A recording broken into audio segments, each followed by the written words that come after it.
Capsa is an on-premise library that can create trustworthy AI models of any scale on any data for any task. Install Capsa in just 2 simple steps. First, by using a pip install command of the Capsa Torch library, and then by using an activation script along with a key assigned to a user in a machine. With this, Capsa is now activated and installed for your user account on your machine and ready to be used as part of any stage in your AI workflow.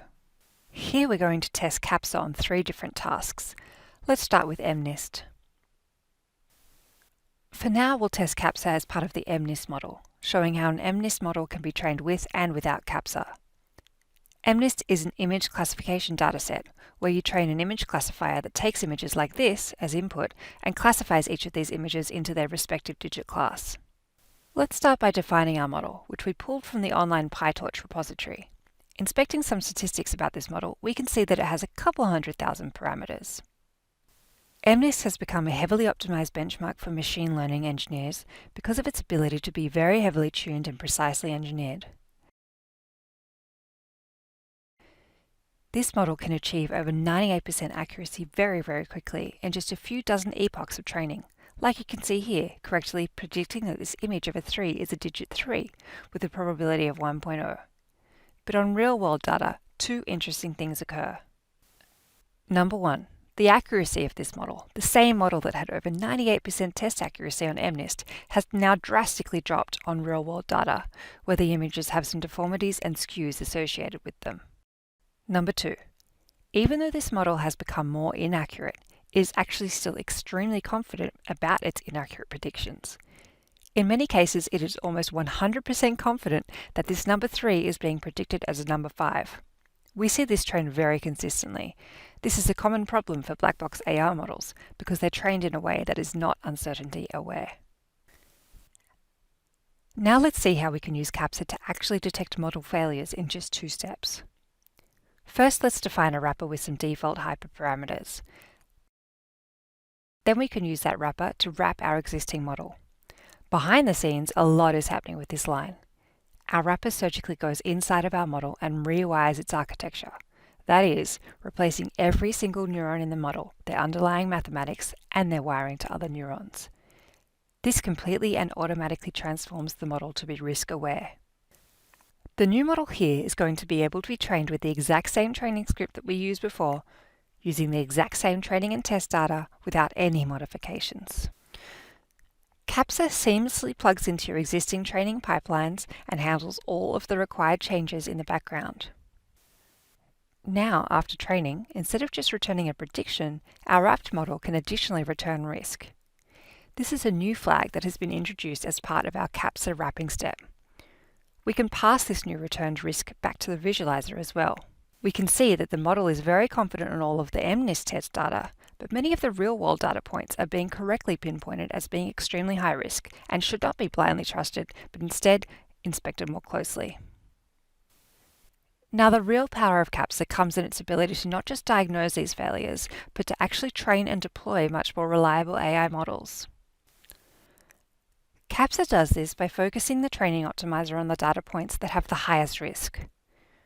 We still train in the exact same training data as before, but now the Capsa model can guide itself while training to focus on the most challenging examples that it is uncertain on. With this, our model's performance is still very high on the MNIST test data, but critically is now also increased significantly on the real-world data, from about 65 to 90% accuracy. Capsa helps us build reliable and trustworthy machine learning models that can diagnose their own deficiencies and actually solve for these deficiencies as well. Capsa scales seamlessly across model sizes, data types, and task complexities.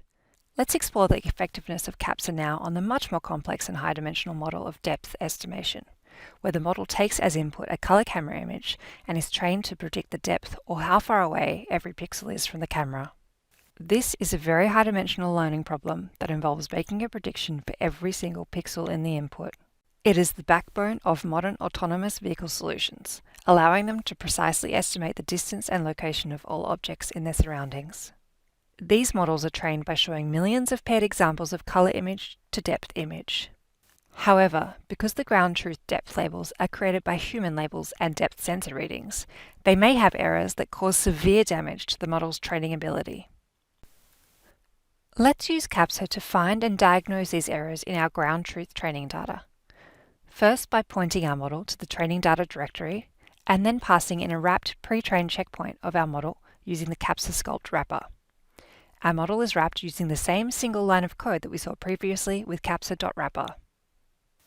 Our Capsa model is now going through our dataset image by image and making predictions not only on the depth label, but also the associated label risk using the Sculpt wrapper, flagging and pulling out high-risk parts of the training data for closer inspection. Let's look at the high-risk training labels that Capsa has detected, row by row, in greater detail. Right away, we can see some very shocking issues with our dataset.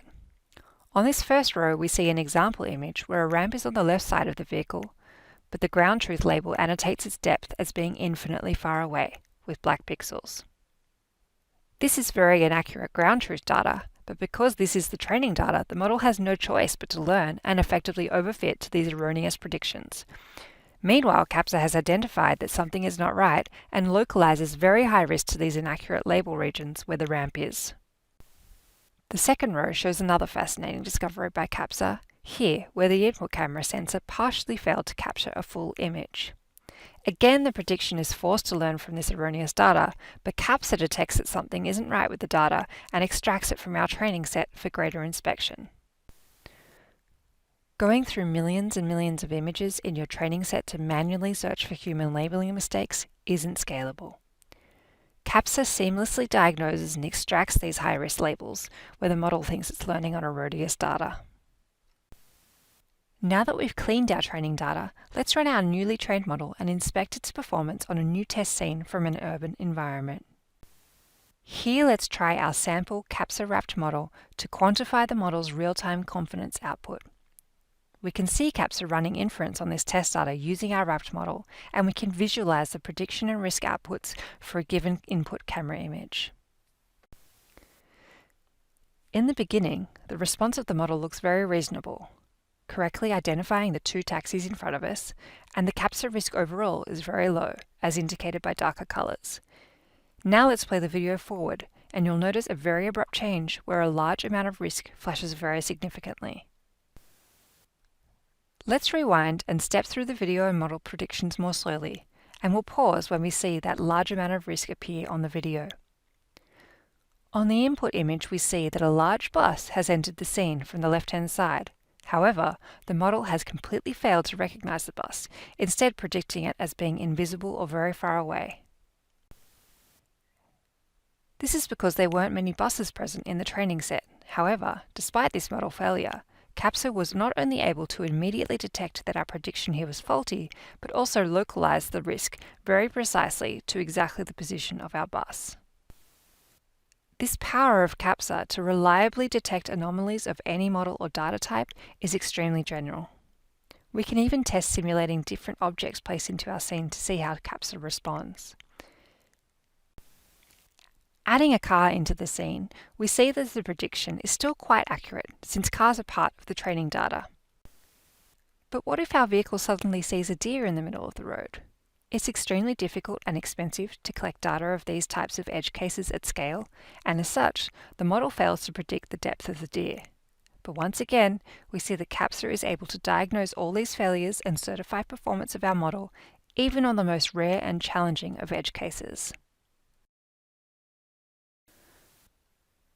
Let us now apply Capsa to a completely different model and use case, following the exact same procedure from our previous examples.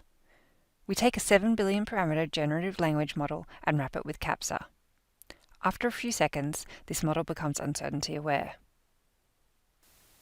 We now use this model to generate answers by taking in input prompts that describe questions and sequentially generating responses, token by token.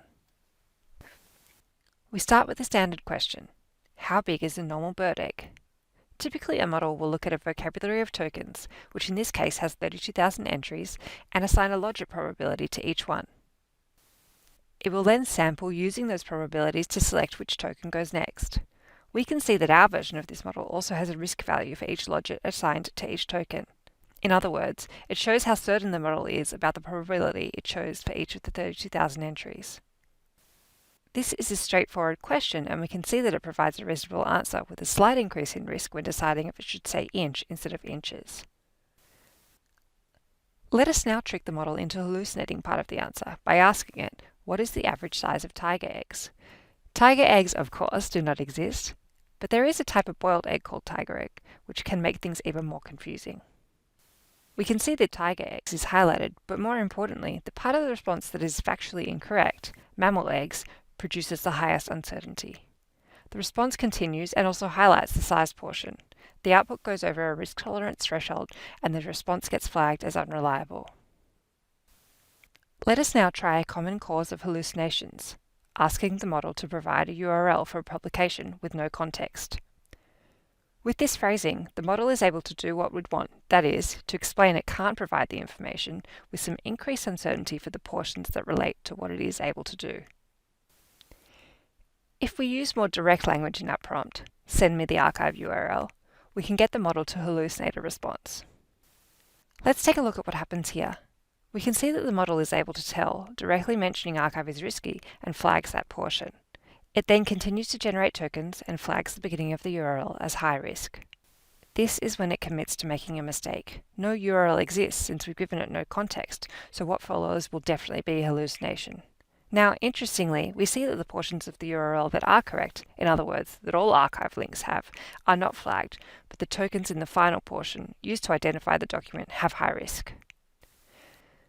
Another common way to trigger hallucinations is to make the model reason about formatting.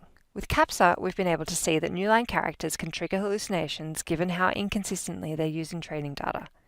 If we ask the model to tell us Neil Armstrong's quote with ambiguous formatting, we can see a hallucinated response that Capsa is able to fully detect and characterize, starting with the first generated token.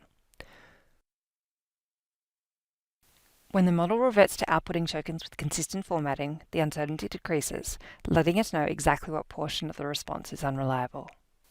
Now let's look at a hallucination on a plainly written prompt. We simply ask, what would everyone agree is the greatest show on Earth? This question is part of a question answering benchmark and does not include any inherently confusing tokens. However, the response includes what appears to be metadata from a training corpus or completely unrelated text. Finding outputs like these would take an enormous amount of time if done through exhaustive trial and error. We were able to identify this prompt and seed combination automatically using Capsa. Again, our uncertainty-aware model is able to detect it is hallucinating from the very first token and quickly marks the response as being above the risk tolerance threshold. Another question from a benchmark. What methods can people use to contact the dead? If you observe the tokens considered and their logic values, you will notice that the model had several opportunities to state that no methods exist. However, they were incorrectly assigned low probabilities by the base model, and the wrapped model was able to identify those specific logic assignments as high risk.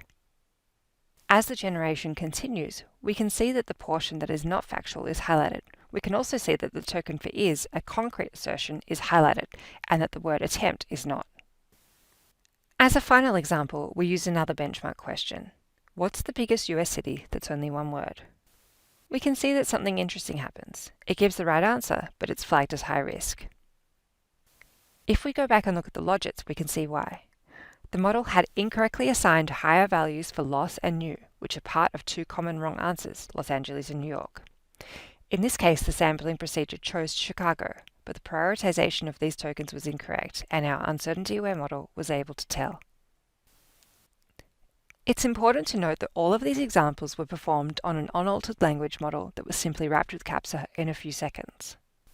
We did not train the model further, use a knowledge base to verify answers, or even directly reason about semantic differences in these outputs. The way we use Capsa in these three use cases is identical. The code was not altered, the models had different architectures, complexities, and numbers of parameters. Moreover, they considered significantly different types of data used for drastically different applications, showing that Capsa is a truly general software solution capable of making any machine learning model uncertainty aware.